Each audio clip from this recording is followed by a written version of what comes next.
తిరుమలకు మనందరం వెళుతూ ఉంటాం, కానీ స్వామివారిని చూస్తూ గోవిందా గోవిందా అని ఎందుకు అంటారో మీకు తెలుసా? ఒకసారి వెంకటేశ్వర స్వామి అగస్త్యముని ఆశ్రమానికి వెళ్లి, మీ ఆశ్రమంలో చాలా గోవులు ఉన్నాయని విన్నాను, నాకు ఒక గోవుని ఇవ్వగలవా అని అడుగుతాడు. అది విన్న అగస్త్యముని సంతోషపడి, స్వామి, నాకు గోవు ఇవ్వడానికి ఎలాంటి అభ్యంతరము లేదు, కానీ వేదాల ప్రకారం భార్య లేకపోతే గోదానం చేయరాదు, దయచేసి మీ భార్యను తీసుకురండి అని చెప్తాడు.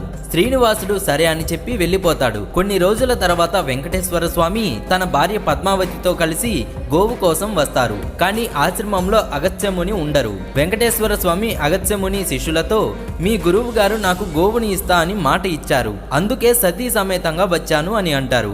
అది విన్న అగస్త్యముని శిష్యులు, మా గురువు గారి ఆదేశం లేకుండా ఇవ్వరాదు అని చెప్తారు. దాంతో శ్రీనివాసుడికి చాలా కోపం వచ్చి తన కొండ వైపు నడుచుకుంటూ వెళ్లిపోతాడు. ఈ విషయం తెలుసుకున్న అగస్త్యముని బాధపడి గోవును పట్టుకొని స్వామివారి వెంట